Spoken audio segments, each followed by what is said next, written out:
everyone. Welcome back. Christian Shreve, bestboxingbets.com. I'm also the author of Money Boxing, and if you haven't checked that out, you're missing how styles work together. It's costing you money. You guys, Timothy Bradley is a strange case for the boxing fans.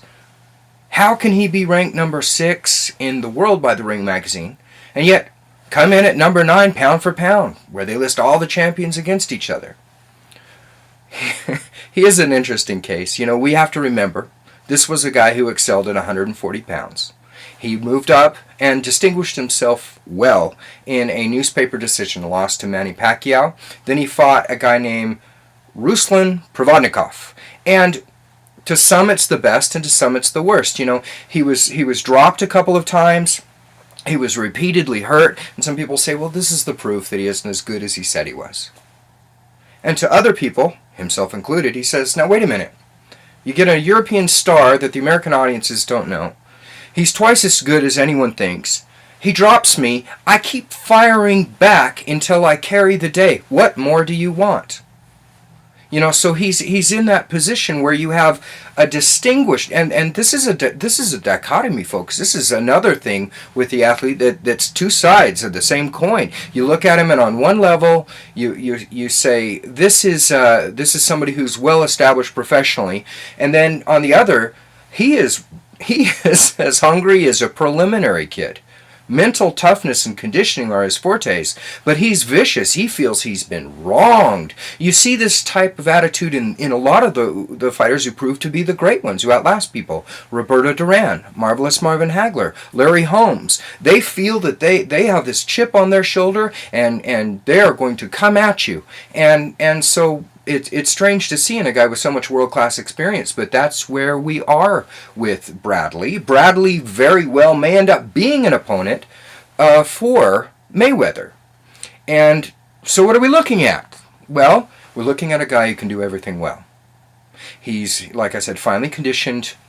He has a full arsenal of punches. He can keep fighting the whole time. He does not have great power. And his point is, at this point, he has been able, when it's required, to overwhelm and out physical, for lack of a better word, the opponents who can test him in a close grind, in a close row.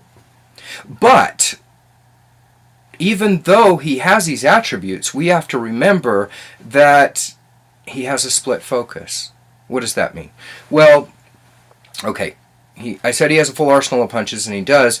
His best offensive weapon is the Holyfield. He will slam his face into guys, and eventually I think the refs, they may catch up to it. They have yet. They never did with Evander, but they may catch up to him, start taking points away, and then he can't just lunge in off the front leg to intentionally headbutt people. But outside of that, when we say fighter, what are we talking about? Fast hands, fast feet, pressure, engage, and so he does that.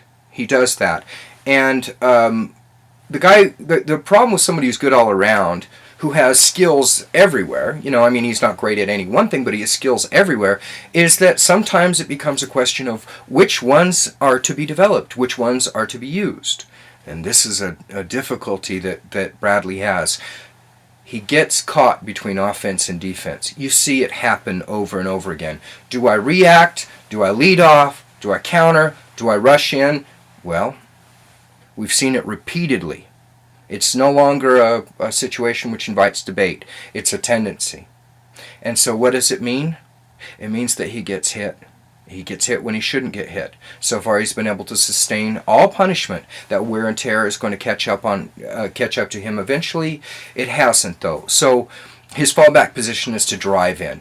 Well, now we look at him versus Floyd. Okay, so he's fought movers before. He's fought Devin Alexander. He's fought guys who are good and can do all these things. But what he's vulnerable to is someone who will not lose their focus, who is going to keep playing a perimeter game. And when it gets competitive in the mid-rounds, what is Timothy's fallback position? He charges in, like Robert Guerrero, like other fighters who just move forward into his arsenal. And you can't beat him that way. You can't beat him that way. In addition, Now, this isn't saying that a year from now, Bradley won't take those final steps. You know, you apply the Peter principle to fighters. You say they will rise to their own level of incompetence. With all these tools, you may see Bradley say, I'm tired of getting hit all the time. I'm going to make a change. I'm going to operate complete offensive and defensive sequences, and I'm going to show patience in between, and I'm not going to lose my cool. He could do that. That's what Alvarez did. Or he could become more like Abner Mares and say, I'm just going to drive in. If he does that against Floyd, he loses convincingly. It could by the third or fourth round competitively be over. And not, aside from being outthought in the tactics at this point, were he to face Floyd within the next year, I don't think it would be competitive on the scorecards. But the biggest factor to that is not technically, because Bradley has the technical game to do it. He doesn't have the judgment at this point. And what do I mean by that? You can't tease Timothy Bradley. He's sensitive, hypersensitive. It's part of his pride. It's not necessarily a weakness against almost anyone else, but you get someone who messes with somebody. You get a Muhammad Ali, you get an Arnold Schwarzenegger, you get somebody who plays mind games with somebody, Michael Jordan, somebody who's going to tease you, and their guys are going to stiffen and freak out. And Bradley's in the sensitive category, which is okay, except against somebody who utilizes that against you, and that's Mayweather's game. So were these two to face, and they very well may, I see a very lopsided decision at this point. Here's to hoping that Bradley gets better. I'm a fan, but he's not in a position at this point, tactically, technically, or mentally, to challenge the reigning pound-for-pound king of the game. What do you think? Christian Shreve, bestboxingbets.com.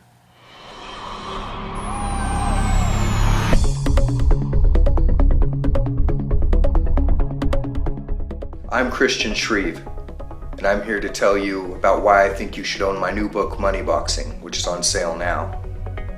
Money Boxing has something for everyone, whether or not you know anything about boxing. You're about to receive a backstage pass into a world of glamour, corruption, and intrigue. And you're going to learn about the system, which is the only thing the casinos have had to fear in a long time.